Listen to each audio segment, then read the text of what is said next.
आज हमारे साथ भारत सरकार में राज्य मंत्री MOS health doctor Bharati Pawar ji भी हैं। उनका बहुत बहुत अभिनंदन। आज से 3 दिन पहले हमारे महासचिव आदरणीय अरुण सिंह जी ने एक प्रेस कॉन्फ्रेंस करके आप सभी को स्थापना दिवस और उससे जुड़े हुए सभी कार्यक्रमों के विषय में जानकारी दी थी। जैसे कि आपको ज्ञात है, कल भारतीय जनता पार्टी की 42nd स्थापना दिवस अर्थात फाउंडेशन डे था। 7 तारीख से 20 तारीख तक भारतीय जनता पार्टी एक सामाजिक न्याय का पखवाड़ा मना रही है। सोशल जस्टिस जिस प्रकार से भारतीय जनता पार्टी के सरकार में आगे बढ़ा है, माननीय प्रधानमंत्री नरेंद्र मोदी जी के नेतृत्व में सामाजिक न्याय जिस प्रकार घर घर तक पहुंचा है, 7 तारीख से 20 तारीख तक इसका एक पखवाड़ा मनाया जा रहा है। पखवाड़े के साथ ही भारतवर्ष में जितने भी एस्पिरेशनल डिस्ट्रिक्ट्स घोषित किए गए हैं, माननीय प्रधानमंत्री नरेंद्र मोदी जी द्वारा इन सभी एस्पिरेशनल डिस्ट्रिक्ट्स का भी जायजा लेने, इन सभी एस्पिरेशनल डिस्ट्रिक्ट्स में जो सफर तय किया है एडमिनिस्ट्रेशन में, कहां से कहां तक हम पहुंचे, इस विषय का जायजा लेने के लिए भी केंद्रीय मंत्रीगण और पार्टी के पदाधिकारी इन सभी जिलों में जाएंगे, रात्रि निवास करेंगे, 24 घंटे रुक करके इनका जायजा करने वाले हैं। All this is because our Prime Minister and our party believes that we are an accountable body. हम एक अकाउंटेबल पार्टी है। केवल निर्णय लेने से नहीं होता है, वो निर्णय जमीन तक पहुंच रही है कि नहीं, इस विषय पर भी ध्यान देना है। मैं 7 से 20 तारीख तक जो दिन जिस विषय के लिए तय किए गए हैं सामाजिक न्याय के अंतर्गत, वह सूचना आपको दूंगा। और 7 तारीख अर्थात आज आयुष्मान भारत का दिन है, उस विषय पे हम आज प्रेस कॉन्फ्रेंस करेंगे। 7 तारीख जैसे मैंने कहा आयुष्मान भारत के लिए आज का दिन निर्धारित है। 8 तारीख पीएम आवास योजना, 9 तारीख हर घर नल की जल, 10 तारीख पीएम किसान सम्मान निधि, 11 तारीख अनुसूचित जाति उत्थान और कल्याण हेतु जितने भी योजना इस सरकार ने चलाए और ज्योतिबा फुले और सावित्रीबा फुले को समर्पित यह दिन रहेगा।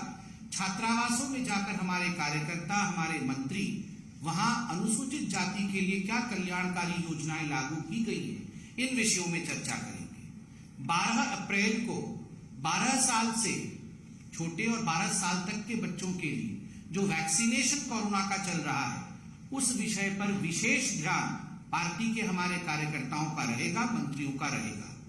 13 तारीख को गरीब कल्याण अन्न योजना पर चर्चा होगी और हमारे कार्यकर्ता इस विषय को लेकर जनमानस तक जाएंगे। 14 तारीख जैसे हम सभी जानते हैं, माननीय BR अम्बेडकर जी की जयंती है, पार्टी अम्बेडकर जयंती मनाएगी।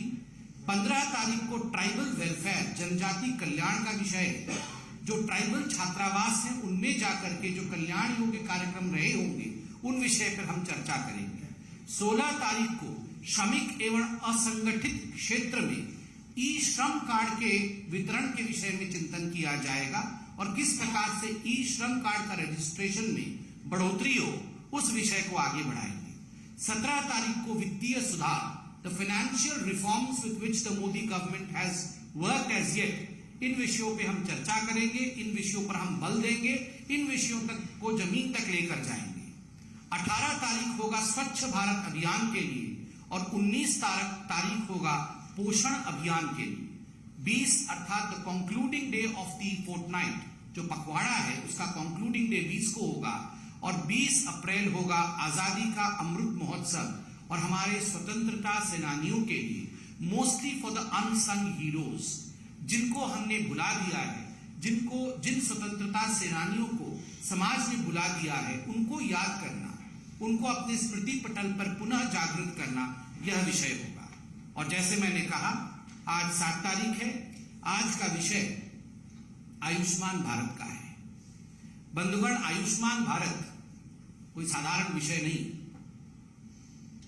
आज प्रधानमंत्री श्री नरेंद्र मोदी जी के पुराने मन की बात को हम सुन रहे थे, मैं भी सुन रहा था और डॉक्टर भारती पवार जी भी सुन रही थी, और जिस प्रकार से मन की बात में प्रधानमंत्री नरेंद्र मोदी जी ने आयुष्मान भारत के विषय में विस्तार से अपने विषय को रखा, और उसके पश्चात कुछ पेशेंट्स जिनको इसका लाभ मिला था वो इंटरेक्शन भी हमने देखा। मुझे याद है राजेश प्रजापति नामक वह व्यक्ति जो कॉर्नरी हार्ट डिजीज से पीड़ित था, किस प्रकार से वह अपना जान बचा पाता है, क्योंकि उसके पास वह गोल्डन कार्ड था जिसने उसे आयुष्मान भारत के माध्यम से वो स्वास्थ्य लाभ कराता है। ठीक उसी प्रकार सुख देवी की कहानी, जिसकी नी रिप्लेसमेंट होती है, और अभी भारती पवार जी ने कहा कि अंडमान निकोबार की वो लड़की जो एक रिक्शा चालक की लड़की थी, स्कूल में पढ़ती थी, अचानक बीमार पड़ी, ऑपरेशन की आवश्यकता पड़ी, पिता बेचारे बहुत गरीब थे, ऑपरेशन कराने में असमर्थ थे, मगर बेटी ने ऑनलाइन जाके देखा कि उनका परिवार रजिस्टर्ड था आयुष्मान भारत में। किस प्रकार बेटी खुद जाके मुफ्त में चिकित्सा होके आती है, चिकित्सा लेकर आती है, ऑपरेशन करा कर आती है, स्वास्थ्य लाभ करती है, और जब ये सब कुछ हो जाता है तो इंटरेक्शन में उनके पिताश्री कहते हैं कि ये वास्तविक रूप में केवल आयुष्मान भारत योजना नहीं है, ये बेटी बचाओ बेटी पढ़ाओ भी है, क्योंकि मेरी बेटी पढ़ भी रही है और मेरी बेटी ने आयुष्मान भारत के कारण स्वयं को बचाया भी है। ये एक बहुत, मैं कहूंगा, हम सबके लिए शायद बड़ा विषय नहीं हो सकता है, क्योंकि we can afford treatment, we can go to the best of the doctors, but just imagine जो गरीब है, जो वंचित है, जिनके पास इतने पैसे नहीं है कि वो अच्छे से अच्छा चिकित्सा ले सके, उनके लिए प्रधानमंत्री जी ने जो किया है उसका नतीजा रहा कि 3 जनवरी 2018 को आयुष्मान भारत लॉन्च होता है, और 19 में ही 100 दिनों के अंदर WHO के DG डायरेक्टर जनरल वो बधाई देते, शुभकामनाएं देते नरेंद्र मोदी भारत के प्रधानमंत्री को, और JP नड्डा जी जो उस समय भारत के स्वास्थ्य मंत्री थे। ये हमारे लिए गर्व का विषय है कि हमारे माननीय प्रधानमंत्री, हमारे सर्वोच्च नेता नरेंद्र मोदी जी और हमारे वर्तमान के अध्यक्ष जो उस समय हेल्थ मिनिस्टर थे आदरणीय JP नड्डा, दोनों के आशीर्वाद के कारण यह फलीभूत हुआ। 100 करोड़ परिवारों तक, अर्थात लगभग 50 करोड़ व्यक्तियों को 5 लाख रुपए तक की चिकित्सा मुफ्त मुहैया कराना, यह आयुष्मान भारत का मुख्य बिंदु है। Just imagine 50 crore people, 5 lakh rupees treatment free of cost. This is not a small feet. यह कोई छोटा विषय नहीं, यह एक बहुत बड़ा कीर्तिमान है, और इसी कारण से पूरे विश्व में अगर सही मायने में देखा जाए तो स्वास्थ्य क्षेत्र में, हेल्थ सेक्टर में पूरे विश्व का अगर सबसे बड़ा अचीवमेंट कोई है तो वो आयुष्मान भारत है हिंदुस्तान का। ये कहना अतिशयोक्ति नहीं होगा। मैं अंत में सिर्फ इतना कहूंगा कि कुछ राज्य पीछे छूट गए हैं, जिन्होंने आयुष्मान भारत के लाभ को अपने जनता तक नहीं पहुंचाया है। जनता जनार्दन होती है, जनता को इस लाभ से वंचित न रखा जाए। यह दिल्ली की सरकार, उड़ीसा की सरकार और पश्चिम बंगाल की सरकार से हमारी गुहार है कि ठीक है, हो सकता है आपकी भी योजना हो, कोई स्वास्थ्य की योजना हो, मगर डबल इंजन की बेनिफिट अगर आपके जनता को मिले तो व्यारे न्यारे हो जाए। आपका बेनिफिट और हमारा भी बेनिफिट, दोनों बेनिफिट मिलके यदि आपके राज्य की जनता, हमारी भारत की जनता स्वस्थ रहे तो इसमें किसी को आपत्ति नहीं होनी चाहिए। दिल्ली, उड़ीसा और वेस्ट बंगाल यह भी स्वास्थ्य के इस आयुष्मान भारत के लाभ को जनता तक पहुंचाएं।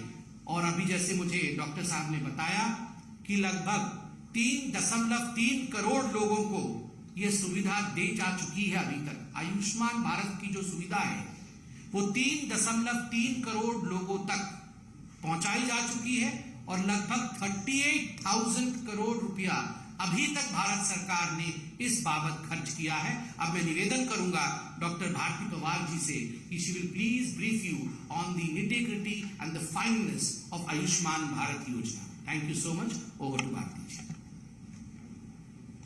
धन्यवाद संबित जी। नमस्कार।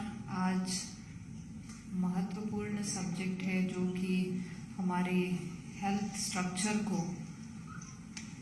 गत कई वर्षों से, जब से नरेंद्र भाई मोदी जी की सरकार बनी है, तो इस विश्वास को लेके आगे बढ़ रही है कि बेसिक सुविधाएं जो आज गांव-गांव तक पहुंचनी चाहिए और पहुंचने के बाद उन्हें वहां पे ही ट्रीटमेंट मिले, चाहे वो प्राइमरी लेवल का हो, सेकेंडरी लेवल का हो या टर्शरी लेवल का हो।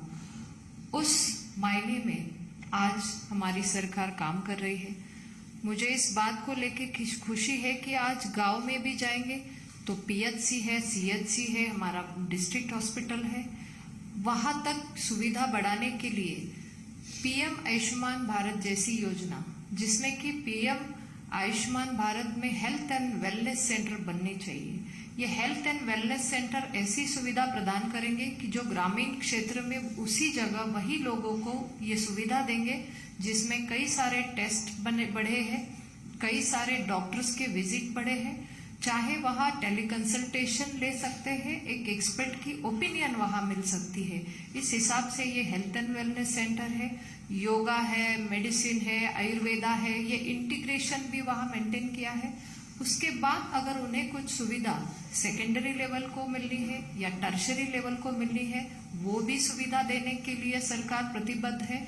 लेकिन अगर कोई वंचित रहता है, अगर वो ऑपरेशन नहीं करवा रहा है, तो SECC डेटा जो कि हमारा census socio economic caste census 2011 का था, जो कि एक household includes are based on deprivation and occupational criteria, तो उन क्राइटेरिया को ध्यान में रखते हुए उन लोगों की एक सूची बनी और जिनमें चिन्हित किए ये 10 करोड़ 10.74 करोड़ फैमिलीज, जो कि लगभग आज की तारीख पे देखा जाए तो 50 करोड़ बेनिफिशियरीज को ये हेल्थ इंश्योरेंस, जो कि 5 लाख का इंश्योरेंस पर फैमिली पर ईयर कवर करता है।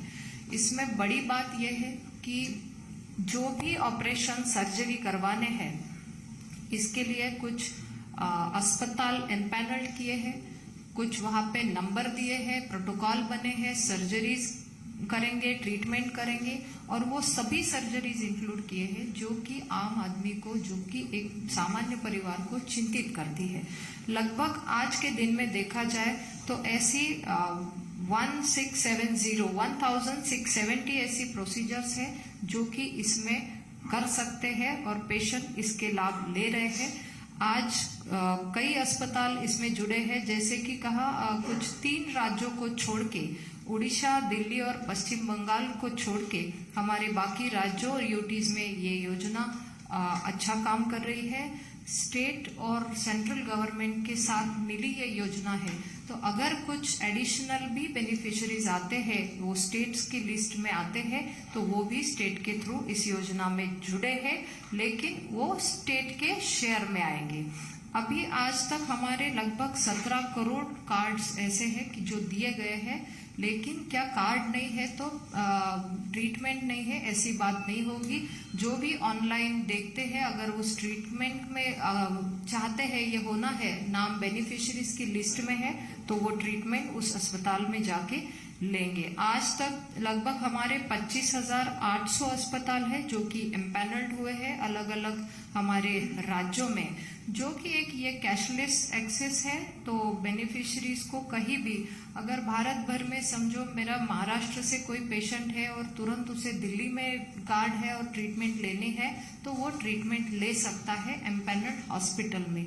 लेकिन दिल्ली का कोई पेशेंट अगर महाराष्ट्र में जाता है तो वो ट्रीटमेंट नहीं ले सकता, क्योंकि इस राज्य ने ये योजना को स्वीकार नहीं किया है। तो मैं आपके माध्यम से अनुरोध करती हूँ ये 3 ही राज्यों के लोगों को इसमें जोड़ा जाए, क्योंकि ये भारत भर में एप्लीकेबल ये ऐसी स्कीम है और जो सुविधा, आरोग्य सुविधा से जुड़ी है। किसी को भी कहीं पे भी आवश्यकता होती है, कई नौकरी के, कोई स्टूडेंट्स पढ़ाई के लिए कहीं भी जाते हैं, तो ऐसी कभी इमरजेंसी आ जाती है, तो मुझे लगता है सभी राज्यों में इसने जुड़ना बहुत ही आवश्यकता है, जो जिसको गौर करते हुए आदरणीय प्रधानमंत्री जी ने विशेष रूप से ये सबसे बड़ी योजना, जो हम वर्ल्ड्स लार्जेस्ट हेल्थ इंश्योरेंस योजना के तहत में दे रहे हैं, तो मुझे लगता है सभी राज्यों ने इसमें जुड़ना चाहिए। ये कवर करती है हमारे प्री हॉस्पिटलाइजेशन को और पोस्ट हॉस्पिटलाइजेशन के एक्सपेंसेस को, इंक्लूडिंग डायग्नोस्टिक एंड मेडिसिन, सब उसके गाइडलाइन, ट्रीटमेंट गाइडलाइन में जो स्टैंडर्ड्स है उसके आधार पर उसमें जो ड्रग्स है, सप्लाईज है, डायग्नोस्टिक सर्विसेज है, फिजिशियंस के फी है, रूम के चार्जेस है, सर्जन के चार्जेस है, ओटी, आईसीयू चार्जेस, ये सभी कवर करते हुए पेशेंट को मदद करते हैं। इसमें कोई रेस्ट्रिक्शन नहीं है, फैमिली साइज कितनी हो, पर्टिकुलर हो, ऐसी कोई ये नहीं है, और ये पोर्टेबल है थ्रू आउट इंडिया। मुझे लगता है ऐसी योजना कभी बनी नहीं थी और इसका मकसद यही था कि हर एक को, हम जो बोलते हैं कि आउट ऑफ पॉकेट एक्सपेंडिचर कम करने के लिए हेल्थ रिलेटेड सरकार के क्या प्रयास चल रहे हैं, तो ये सबसे बड़ी और एक अच्छी योजना इस कार्यकाल में बनी है। जिस कार्यकाल में कोविड जैसा संकट आया, कोविड जैसे संकट में भी इस योजना के तहत लोगों ने टेस्ट किए, ट्रीटमेंट किए और सभी राज्यों को वो राशि भी दी गई जिसकी आवश्यकता उस टाइम पे थी।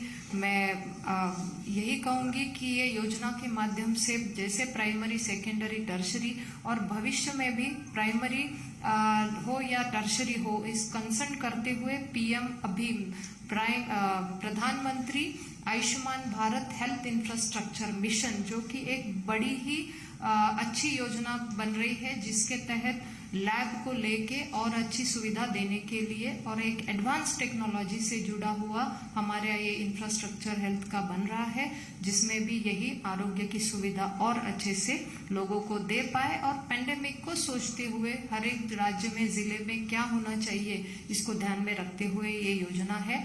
और प्रधानमंत्री डिजिटल हेल्थ मिशन, ये भी एक हमारा आयुष्मान भारत का पिलर है, जिसमें कि डिजिटल हेल्थ कार्ड बनेंगे, तो वो पेशेंट को अगर हमारा रिकॉर्ड देखना है, क्या डायग्नोसिस हुआ है किसी अस्पताल में, तो वो बिल्कुल ही वो देख पाते हैं उसी अस्पताल में, जो कि वो डॉक्टर के और पेशेंट के अपने मतलब उनका खुद का ये कहना होगा, और तभी उनके कंसेंट से ही वो कार्ड बनेगा और उसकी सुविधा प्राप्त होगी, जिसके कारण पेशेंट अगर कहीं दूसरे अस्पताल में जाते हो तो ये हेल्थ कार्ड के थ्रू हमें वो उसका फाइल भी मिलेगा और तुरंत डायग्नोसिस या तुरंत उनके जो भी प्रॉब्लम्स है वो कैच किए जाएंगे। तो मुझे लगता है एक एडवांस टेक्नोलॉजी को ध्यान में रखते हुए एक ऐसी पहल आज इस क्षेत्र में हो रही है। मुझे लगता है ये जब नेतृत्व की विशाल सोच होती है तभी हो सकता है, क्योंकि मैं एज ए डॉक्टर देख रही हूँ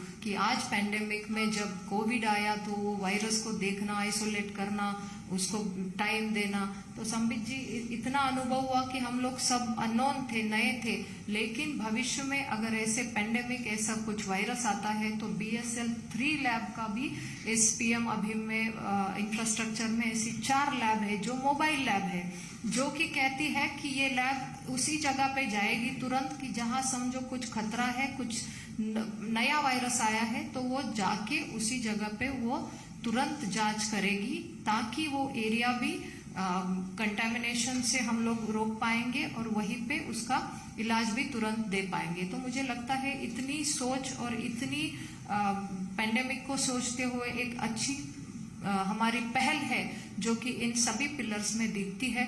मुझे लगता है ये योजना एक नए भारत को, एक अच्छा आयुष्मान भारत को बनाने के लिए बहुत ही सक्षम है, जिसका हम रिजल्ट देख रहे हैं कि आज 38,000 करोड़ इतनी मदद अगर पेशेंट्स को मिली है, तो जरूर ये हमारी सभी भारतीय वासियों के परिवार को एक बहुत बड़ी मात्रा में मदद की है, जिनका उदाहरण संबित जी ने बताया कि हमारी बेटियां हो या चाहे हमारी माताएं हो, उनको हम मदद करते हैं और उसमें बहुत ही बेसिक जैसे टोटल नी रिप्लेसमेंट हो, हिप रिप्लेसमेंट, जॉइंट रिप्लेसमेंट हो, आर्टरी बाईपास हो, तो मुझे लगता है इतनी बेसिक है जिनकी लोगों को चिंताएं रहती है कि मैं अब कैसे करूं। तो इस माध्यम से ये मदद करने में ये योजना बहुत ही अच्छी काम कर रही है।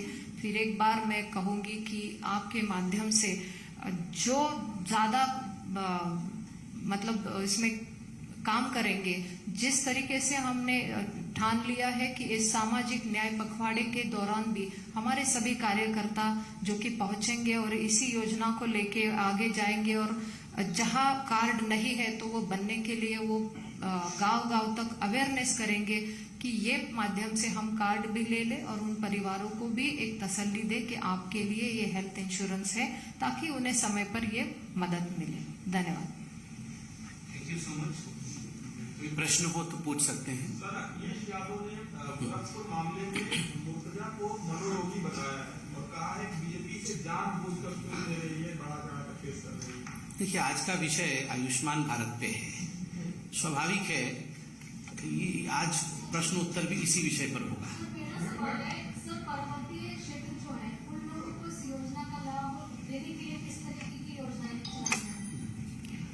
पर्वतीय क्षेत्र में जैसे अभी मैंने कहा कि सेंट्रल और स्टेट को लेके कुछ शेयरिंग में हमारी योजना चलती है, 60-40 रेशो होता है। तो पर्वतीय क्षेत्र में खास करके वो 90-10 का रहता है। तो लगभग सारा ही सेंट्रल गवर्नमेंट की तरफ से इस तरीके की योजना जाती है। जैसे आपने कहा उस तरीके से प्राइमरी लेवल पर हमारे पीएचसी हो या हेल्थ एंड वेलनेस सेंटर को स्ट्रेंथन किया जा रहा है, ताकि वहीं पे उनका इलाज भी हो, डायग्नोसिस भी हो। लेकिन फिर भी अगर उन्हें सेकेंडरी टर्शरी की जरूरत है तो उस माध्यम से ये आगे जाके काम करेंगे। उसके अलावा हर एक राज्य में हम अच्छी सुविधा देने हेतु नए मेडिकल कॉलेज भी बनवा रहे हैं। कुछ मेडिकल कॉलेजों को अपग्रेड भी कर रहे हैं। लगभग 75 मेडिकल कॉलेजों को अपग्रेड भी कर रहे हैं। 157 नए मेडिकल कॉलेज भी बन रहे हैं और आज हमारे 22 एम्स का काम भी चल रहा है।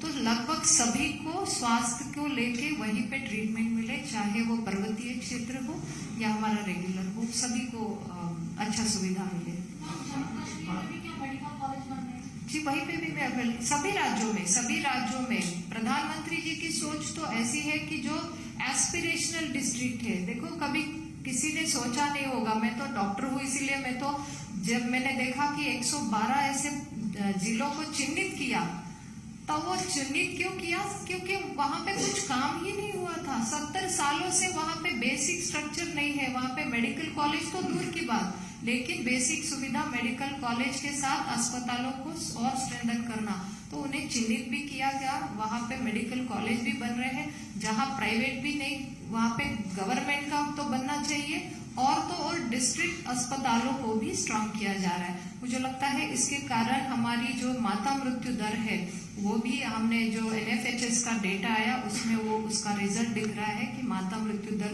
कम हो रही है, इंस्टीट्यूशनल डिलीवरीज बढ़ रही है। ये सारी इन्हीं सभी योजनाओं के तहत हो रहा है। जो राज्य अभी तक इससे जुड़े नहीं, उनको जोड़ने का कोई प्रयास किया जाए? जी जरूर, आपके सुझाव, और मैं तो चाहूंगी हर एक नागरिक का अधिकार होता है कि जो भी योजनाएं हैं वो मिलनी चाहिए, चाहे वो राज्य की हो चाहे वो केंद्र की हो। लेकिन इसमें जो है ये स्टेट और सेंट्रल शेयर के माध्यम से ये योजना बनी है। तो हम चाहते हैं कि हम राज्यों को, वो निर्भर करते हैं कि राज्य सरकार इसमें जुड़े और राज्यों के माध्यम से ये मदद मिले। लेकिन जैसा कि 3 राज्यों ने जुड़े नहीं है, तो जब तक वो जुड़ते नहीं है हम उनका इंश्योरेंस कैसे भरेंगे और कैसे उनको इस लाभार्थी की योजना में ये शामिल करेंगे, तो वो लोग वंचित रह रहे हैं। आज ये 3 राज्यों के लोग वंचित रह रहे हैं।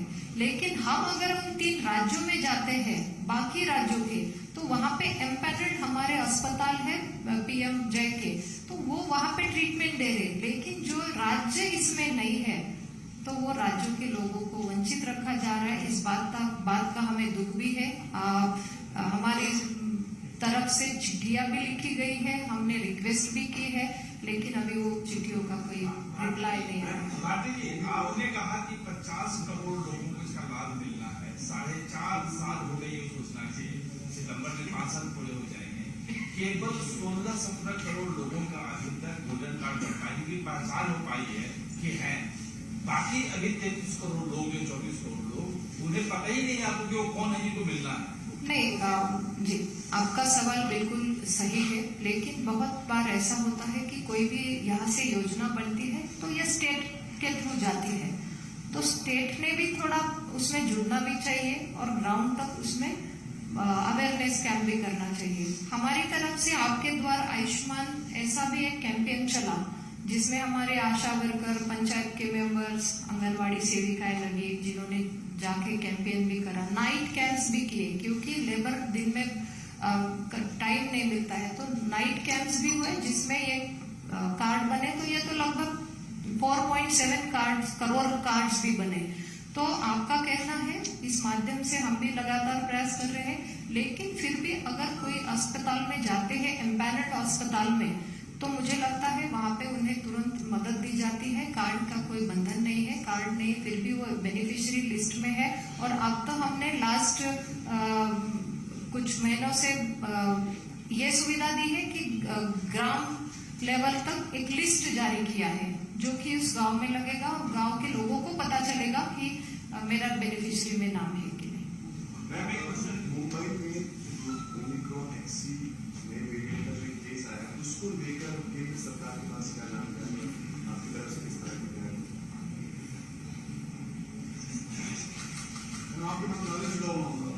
जी जरूर जुड़ा हुआ है। अभी उसका पूरा इन्वेस्टिगेशन रिपोर्ट आना बाकी है।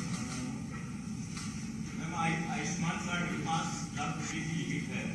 अगर कोई पेशेंट किसी हॉस्पिटल में जाता है और वहाँ पे अगर बजट 2.5 लाख का बन रहा है, तो क्या ऐसा कुछ होता है कि उसमें ये बोला जाता है कि हम 1.5 लाख 2 लाख अप्रूव करेंगे, बाकी 50-60 हजार आपको देना पड़ेगा? क्योंकि ऐसे भी केसेस हमारे सामने आए हैं जहाँ पे ये पेशेंट को बोला जाता है कि आपके 1,60,000 अप्रूव हो रहे हैं गवर्नमेंट के फंड से, बाकी 80,000 आपको देने पड़ेंगे। नहीं, इसका क्या कारण है इसका?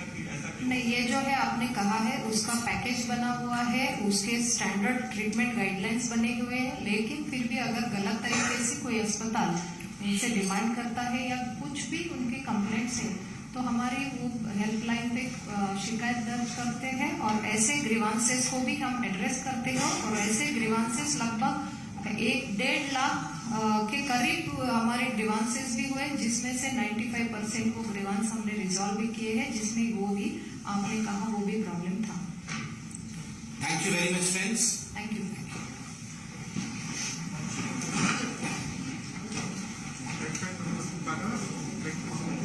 बैक